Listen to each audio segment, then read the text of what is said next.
नमस्ते विद्यार्थी मित्रों, आज हम इकाई 6 न्याय कहानी का अभ्यास और स्वाध्याय देखेंगे।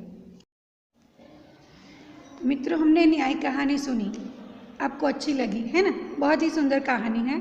अब हम इसका अभ्यास और स्वाध्याय देखेंगे। अभ्यास प्रश्न नंबर 1, निम्नलिखित प्रश्नों के उत्तर दीजिए। ए, अली ख्वाजा ने मोहरे तेल में क्यों छुपाई होगी? उत्तर, तेल के रंग के कारण मोहरे दिखाई न पड़े, इसलिए अली ख्वाजा ने मोहरे तेल में छिपाई होगी। 2, मित्र के साथ हमें कैसा व्यवहार करना चाहिए? मित्रों, आपके भी मित्र होंगे, है ना? आप उनके साथ कैसा व्यवहार करेंगे? तो उत्तर, मित्र के साथ सच्चाई और ईमानदारी से भरा व्यवहार करना चाहिए। मित्र के साथ हमें कभी छल कपट और विश्वासघात नहीं करना चाहिए। 3, वाजिद और हसन की जगह आप होते तो क्या करते? उत्तर, वाजिद की जगह मैं होता तो अपने मित्र के साथ विश्वासघात न करता।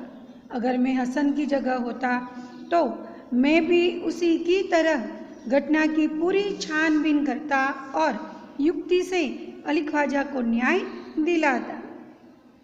प्रश्न नंबर 2, नीचे लिखे संदर्भ में कहानी के पात्रों के संवाद कक्षा में बुलवाइए। मित्रों, आपने अगर अच्छी तरह से कहानी सुनी है तो आपको यह प्रश्न के उत्तर बहुत ही अच्छी तरह से आएंगे। 1, अली ख्वाजा और वाजिद। मित्रों, यहाँ कौन सा संवाद लिखना है? तो जब अली ख्वाजा तेल का गड़ा रखने वाजिद के घर आता है, उस समय का जो प्रसंग है, सोचिए कि वे दोनों कैसी बातचीत करते होंगे। यह आपको यहाँ पर लिखना है। तो देखो, वाजिद, आओ आओ अली भाई, कहिए क्या बात है? अली ख्वाजा, वाजिद भाई, बात यह है कि अल्लाह के शुक्र से मैं मक्का जा रहा हूँ। सारी तैयारी हो गई है। यह तेल से भरा घड़ा है। मैं चाहता हूँ कि इसे आप अपने यहाँ रख लें। जब मैं वापस आऊँगा तब ले लूँगा। वाजिद, हाँ हाँ, कोई बात नहीं। यह लीजिए मेरे तहखाने की चाबी। वहाँ घड़ा रख आइए। जब लौटे तब वहाँ से ले जाएं। अली ख्वाजा, शुक्रिया। मित्रों, इस तरह आपको संवाद लिखना है। दूसरा, अली ख्वाजा और वाजिद का झगड़ा। अली ख्वाजा वाजिद के घर जब घड़ा लेने जाता है, तब घड़ा लेकर घर पहुंचता है और मोहरे नहीं पाता। तब अली ख्वाजा वापस वाजिद के घर जाता है और दोनों के बीच झगड़ा हो जाता है। तो सोचो किस तरह वे लोग झगड़ते होंगे। अली ख्वाजा, अरे वाजिद भाई, तेल के इस घड़े में मेरी 500 मोहरे थी, वे इसमें नहीं हैं। वाजिद, अली भाई, आप हमारे यहाँ तेल से भरा घड़ा रख गए थे। वह वैसे का वैसा आप वापस आकर ले गए। यह मोहरों की बात कहाँ से आ गई? अली ख्वाजा, मोहरे घड़े के अंदर थी। मैंने उनका जिक्र करने की ज़रूरत नहीं समझी, लेकिन अभी देखा तो उसमें तेल है पर मोहरे नहीं हैं। वाजिद, देखिए, आप तहखाने में जिस जगह जैसा घड़ा रख गए थे वैसा आपको मिल गया। इसके सिवा मैं कुछ नहीं जानता। अली ख्वाजा, उसमें मोहरे नहीं हैं, इसका मतलब आपने मोहरे चुरा ली हैं। वाजिद, अली, एक तो मैंने आपका तेल रखा और ऊपर से चोरी का इल्ज़ाम। शर्म नहीं आती आपको? अली ख्वाजा, शर्म तो तुमको आनी चाहिए। दोस्त और पड़ोसी के साथ धोखेबाजी करते हुए मोहरे चुरा ली और अब बड़े साहूकार बनते हो। वाजिद, जो चीज़ थी ही नहीं, उसकी चोरी का सवाल ही पैदा नहीं होता। तुम्हारे इल्ज़ाम लगाने से मैं चोर नहीं बन जाऊंगा। मित्रों, इस तरह दोनों झगड़ते हैं। प्रश्न नंबर 3, हसन ने क्या सूझबूझ दिखाई थी? कक्षा में चर्चा कीजिए और लिखिए। मित्रों, हसन ने जिस तरह अपनी सूझबूझ दिखाई वह एक प्रशंसनीय बात है। तो जिस तरह उसने अपनी सूझबूझ दिखाकर न्याय किया उसकी आपको चर्चा यहाँ करनी है। तो इस तरह हम चर्चा करेंगे। देखो उत्तर। शिक्षक: रमन, हसन ने वाजिद की चोरी पकड़ने के लिए क्या किया? रमन: गुरुजी, वाजिद की चोरी पकड़ने के लिए हसन ने 2 तेलियों को बुलाया। शिक्षक: हसन ने तेलियों को क्यों बुलवाया? दीपक: गुरुजी, तेली ही बता सकते थे कि घड़े में भरा तेल कितना पुराना है। शिक्षक: तो तेलियों ने तेल के बारे में पता कैसे लगाया? सौरभ: गुरुजी, तेलियों ने तेल को चखकर तथा सूंघकर बताया कि घड़े में भरा तेल 2 महीने पुराना है। अली ख्वाजा 6 महीने पहले गया था। उसका भरा हुआ तेल होता तो 6 महीने पुराना होता। इसका अर्थ यह हुआ कि वाजिद ने पुराना तेल निकालकर नया तेल भरा था। पुराना तेल निकालने पर उसे मोहरें ज़रूर मिली होगी। शिक्षक: इस तरह हसन ने बड़ी चतुराई से वाजिद की चोरी पकड़ ली। स्वाध्याय प्रश्न 1। निम्नलिखित प्रश्नों के उत्तर दीजिए। 1. वाजिद को कैसे पता चला कि बर्तन में मोहरें हैं? उत्तर। वाजिद जब घड़े की सील तोड़कर तेल निकालने लगा तब घड़े से सिक्कों की आवाज़ आई। उसे लगा कि घड़े में तेल के नीचे कुछ है, इसीलिए उसने सारा तेल दूसरे बर्तन में निकाल लिया। इस तरह वाजिद के बर्तन में मोहरों का पता चला। 2. अली ख्वाजा और वाजिद के बीच झगड़ा क्यों हुआ? उत्तर। वाजिद ने अली ख्वाजा के घड़े से तेल निकालने के साथ उसमें रखी मोहरें भी चुरा ली। तेल तो उसने फिर से भर दिया पर मोहरें चुरा ली। अली ख्वाजा ने मक्का की यात्रा से लौटकर अपना घड़ा देखा तो उसमें मोहरें नहीं थी। उसने मोहरों के बारे में वाजिद से पूछा तो वाजिद ने मोहरें चुराने से साफ इनकार किया, इसीलिए उन दोनों के बीच झगड़ा हुआ। तीसरा प्रश्न। खलीफा ने हसन को अपने दरबार में क्यों बुलाया? उत्तर। एक दिन खलीफा अपना भेष बदलकर शहर में घूम रहे थे। एक जगह उन्होंने कुछ लड़कों को न्यायालय का खेल खेलते हुए देखा। वे छिपकर उनका खेल देखने लगे। जो लड़का न्यायाधीश बना था उसकी समझदारी और निर्णय करने की पद्धति उन्हें बहुत अच्छी लगी। उन्हें लगा कि अली ख्वाजा और वाजिद के झगड़े को यह लड़का सुलझा सकता है, इसीलिए उन्होंने हसन को अपने दरबार में बुलाया। 4. तेलियों की बात सुनकर वाजिद क्यों घबराया? उत्तर। तेलियों ने घड़े के तेल को देख, चख और सूंघकर बताया कि वह 2 महीने पुराना है। अली ख्वाजा ने घड़े में 6 महीने पहले तेल भरा था। इससे साबित हो गया कि वाजिद ने अली का तेल निकालकर बाद में उसमें दूसरा तेल भरा। पुराना तेल निकालने पर उसे घड़े में रखी मोहरें जरूर मिली होगी। तेलियों की बात सुनकर अली को लगा कि उसकी चोरी पकड़ी जाएगी, इसीलिए वह घबरा गया। 5. तेलियों ने कैसे सच्चा निर्णय किया? उत्तर। तेलियों को तेल की अच्छी परख थी। कौन सा तेल कितने समय का है इसे वे आसानी से बता सकते थे। उन्होंने घड़े के तेल को देखा, सूंघा और चखा। उन्होंने बताया कि घड़े का तेल 2 महीने से ज़्यादा पुराना नहीं है। इस प्रकार तेल की गंध और स्वाद की पहचान कर तेलियों ने घड़े के तेल के बारे में सच्चा निर्णय किया। 6. वास्तविकता जानने पर खलीफा ने क्या निर्णय किया? उत्तर। हसन की सूझबूझ से तेल के बारे में वास्तविकता का पता चल गया। इससे खलीफा को न्याय के लिए सबूत मिल गया। उन्होंने वाजिद को अली ख्वाजा की मोहरें वापस करने का आदेश दिया। इसके साथ ही उन्होंने विश्वासघात के अपराध के लिए वाजिद को सजा सुनाई। खलीफा ने बुद्धिमान हसन को बहुत सा पुरस्कार दिया। प्रश्न नंबर 2। निम्नलिखित वाक्य कौन किसे कहता है? लिखिए। 1. यह तेल का घड़ा मैं आपके घर रख कर जाना चाहता हूँ। अली ख्वाजा वाजिद से कहता है। 2. आप अपना घड़ा तहखाने में रख आइए। वाजिद अली ख्वाजा से कहता है। 3. आप काजी की अदालत में जाइए। उत्तर, लोग अली ख्वाजा से कहते हैं। 4, आप इस घड़े की जांच कीजिए। उत्तर, हसन तेलियों से कहता है। 5, हुजूर, मैं तो 6 महीने पहले मक्का की यात्रा करने गया था। उत्तर, अली ख्वाजा खलीफा से कहता है। प्रश्न नंबर 3, क, आपने किए हुए प्रवास का वर्णन करते हुए मित्र को पत्र लिखिए। मित्रों, पत्र लेखन करते समय हमें पहले क्या लिखना है, आपको पता है ना? हाँ, बिल्कुल सही। पत्र लेखन करते समय हमें पहले पता लिखना है।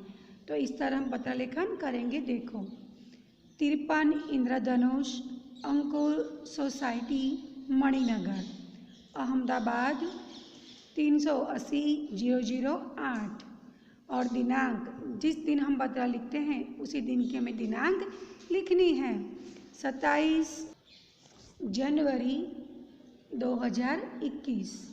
फिर हमें संबोधन करना है प्रिय मित्र शिरीष। अभिवादन करना है सप्रेम नमस्कार।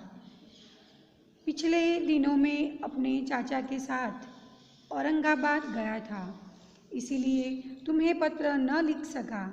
वहाँ मुझे चाचा जी के साथ अजंता जाने का मौका मिल गया। अजंता की गुफाएं बहुत काल की हैं। बौद्ध साधु इन गुफाओं में रहकर साधना करते थे। बौद्ध धर्म के पतन के बाद लोग इस स्थान को भूल गए। सन 1819 में एक अंग्रेज शिकारी को अचानक इन गुफाओं का पता चला। तब से ये गुफाएं सारे संसार का आकर्षण बन गई हैं। इन गुफाओं की गिनती संसार की श्रेष्ठ कलाकृतियों में होती हैं। अजंता के चित्रों में चित्रकला की सभी खूबियाँ पाई जाती हैं।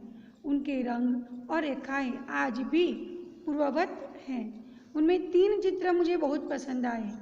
पद्मपाणि, बोधिसत्व, यशोधरा और राहुल तथा संवाद लेकर आया हुआ एक बूढ़ा राजदूत। अजंता की 29 गुफाएं एक ही पर्वत की चट्टान से काटकर बनाई गई हैं। अपना हाल लिखना। पत्र के अंत में हमें समापन लिखना है। तुम्हारे माता पिता को मेरे प्रणाम। समापन लिखने के बाद हम जिसे पत्र लिख रहे हैं उसके साथ हमारा क्या संबंध है वह लिखना है। तुम्हारा ही मित्र राहुल। इस तरह हम संबंध दर्शाएंगे। मित्र, इस तरह पूरी पद्धति के साथ हम अच्छी तरह से पत्र लेखन लिख सकते हैं। प्रश्न नंबर 3, ख, क्या तुम्हारे साथ भी कभी कोई ऐसी घटना घटी है कि तुम्हें न्याय के लिए किसी के पास जाना पड़ा हो? उस घटना को विस्तार से लिखिए। मित्रों, यहाँ आपके जीवन में कोई भी ऐसी छोटी मोटी घटना घटी हो कि उसके लिए आपको न्याय चाहिए और आप अपने माता पिता के पास गए हो, ऐसी घटना विस्तार से लिखना है। यहाँ देखिए, एक घटना मैं आपको बताती हूँ। एक बार मैं अपनी छोटी बहन मीनल के साथ मेले में गया था। मेला हमारी गली में ही लगा था। माँ ने हम दोनों को 10-10 रुपये दिए थे। मेरे बटुए में 10 रुपये का एक नोट पहले से पड़ा था। यह 10 का नोट मिलने पर 10 रुपये के 2 नोट अर्थात 20 रुपये हो गए। मेले में हमने 10-10 रुपये की कुल्फ़ी खाई। मैंने अपना बटुआ खोला और उसमें से एक 10 का नोट निकालकर कुल्फ़ी वाले को दे दिया। मीनल ने अपना बटुआ खोला तो वह खाली था। उसने मेरे बटुए में पड़ा नोट देख लिया था। उसे लगा कि मैंने उसका 10 रुपये का नोट ले लिया है, नहीं तो मेरे पास 2 नोट कहाँ से आए। अपने बटुए में नोट न देखकर मीनल रुआसी हो गई। बोली, लगता है मेरा नोट तूने ले लिया है, अब मैं कुल्फ़ी का पैसा कहाँ से दूंगी। मैंने उसे समझाया कि दूसरा 10 रुपये का नोट मेरे बटुए में पहले से है, पर वह न मानी और मुझे झूठा बताने लगी।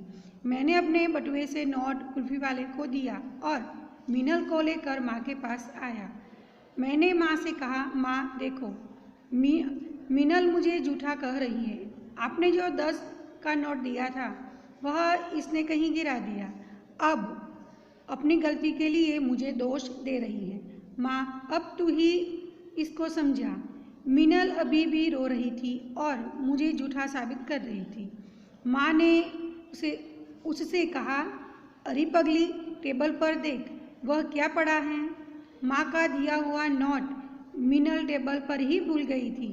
वह नोट उसने बटुए में डाला ही नहीं था, तो मिलता कैसे।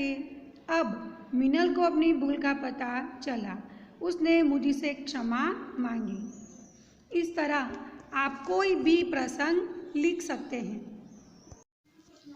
ग, कहानी की प्रमुख घटनाओं को इस क्रम में लिखो कि पूरी कहानी स्पष्ट हो सके।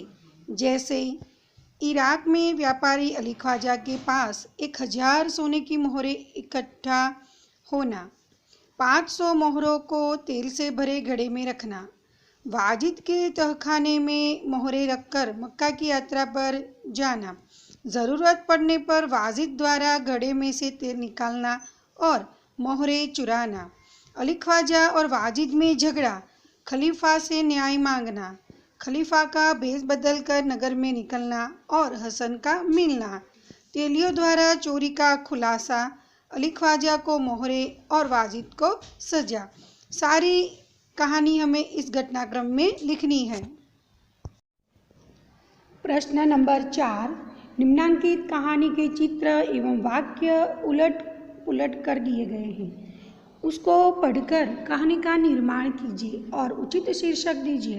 मित्रों, यहाँ आप चित्र देख रहे हैं, सारे चित्र उलट पुलट कर दिए गए हैं। आपको इन्हें सही क्रम में रखना है।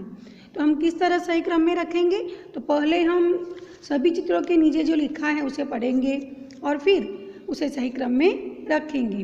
तो इन चित्रों में पहले क्रम पर कौन सा चित्र होगा? तो यहाँ देखिए, जो चित्र पहला है वहाँ शेर सो रहा है और उसके सामने चूहा बैठा है। एक दिन जंगल में एक शेर आराम से सो रहा था। शेर जहाँ सो रहा था उसके पास एक बिल था जिसमें एक चूहा रहता था। दूसरा चित्र, शेर को सोया हुआ देखकर चूहा उसके पास गया। वह शेर के शरीर पर चढ़ा और नाचने लगा। तीसरे क्रम पे कौन सा चित्र है? देखो, शेर ने चूहे को पंजे में पकड़ लिया है। शेर की नींद खुल गई और उसने गुस्से से चूहे को पंजे में पकड़ लिया। चूहा रोते रोते बोला, कृपा करके मुझे छोड़ दो, मैं तुम्हारी मदद करूँगा।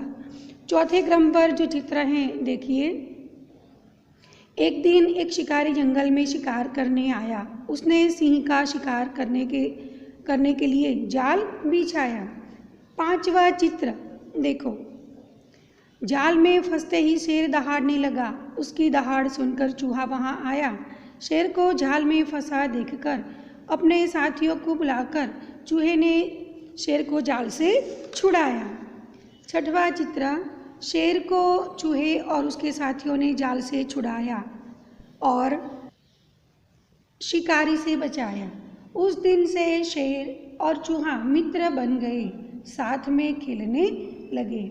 मित्रों, यह कहानी आपने अच्छी तरह से देखी और सुनी। तो इसका क्या शीर्षक हो सकता है? हमें इस कहानी को पढ़कर उसे उचित शीर्षक देना है। इस कहानी को हम शीर्षक दे सकते हैं शेर और चूहा।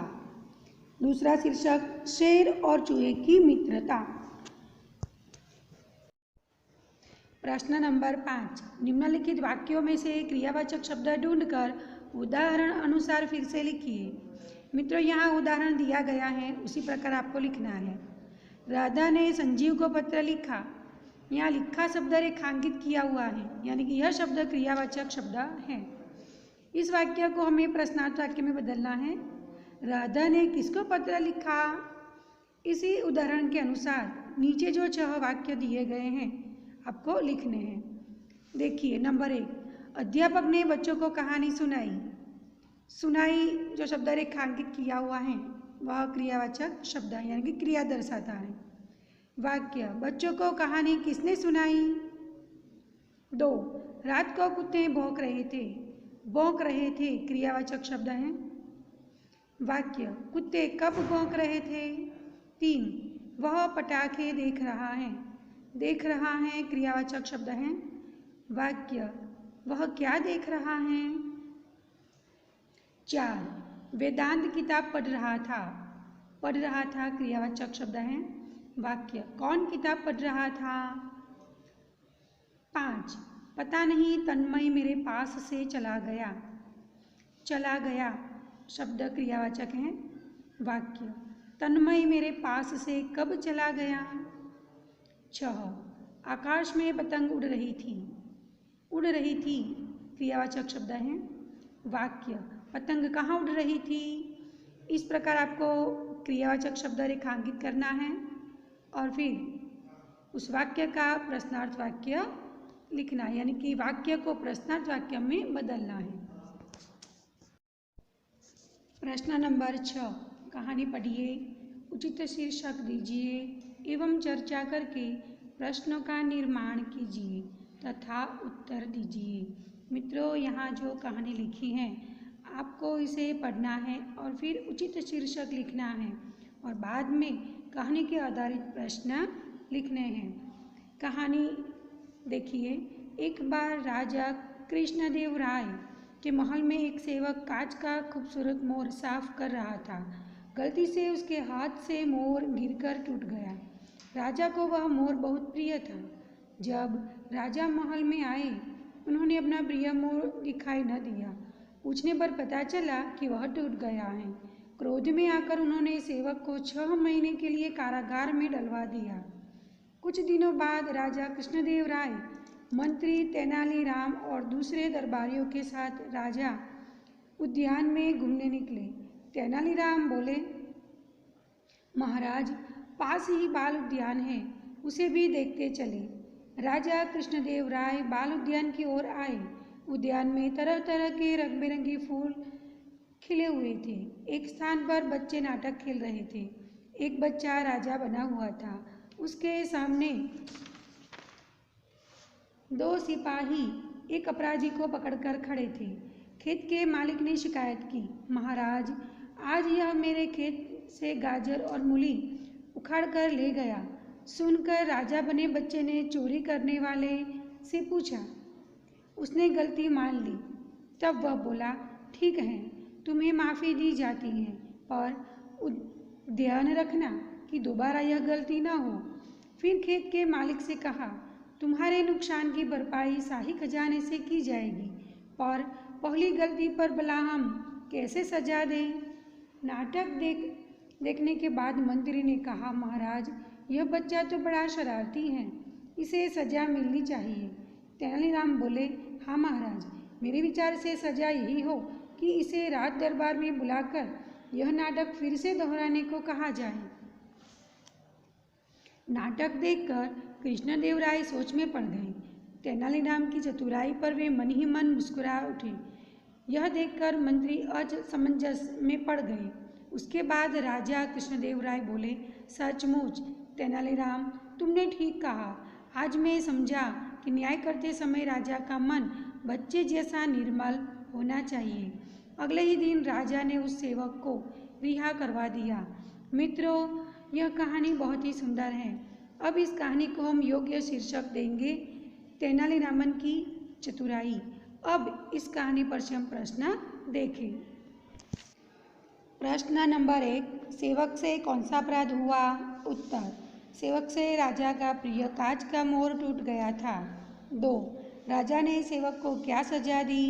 उत्तर, राजा ने सेवक को 6 महीने के लिए कारागार में डलवा दिया।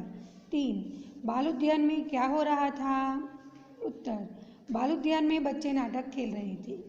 4, तेनालीराम राजा कृष्णदेव राय को बाल उद्यान में क्यों ले गए? उत्तर, तेनालीराम राजा कृष्णदेव राय को बाल उद्यान में ले गए क्योंकि वे उन्हें यह समझाना चाहते थे कि न्याय करते समय राजा का मन बालक जैसा निर्मल होना चाहिए। 5, तेनालीराम बालक को कौन सी सजा दिलाना चाहते थे? उत्तर, तेनालीराम बालक को यह सजा दिलाना चाहते थे कि उद्यान में किए गए नाटक को वह दरबार में दोहराए। 6, न्याय करते समय राजा का मन कैसा होना चाहिए? उत्तर, न्याय करते समय राजा का मन बच्चे जैसा निर्मल होना चाहिए। 7, राजा ने सेवक को क्यों रिहा कर दिया? उत्तर, राजा ने सेवक को रिहा कर दिया क्योंकि उसने पहली बार यह मामूली अपराध किया था। मित्रों, इस तरह आपको प्रश्न बनाने हैं और उत्तर लिखने हैं। आप अपनी ओर से भी प्रश्न बना सकते हैं और उत्तर लिख सकते हैं। पूरा स्वाध्याय अभ्यास आप अच्छी तरह से अपनी कॉपी में लिख लीजिए।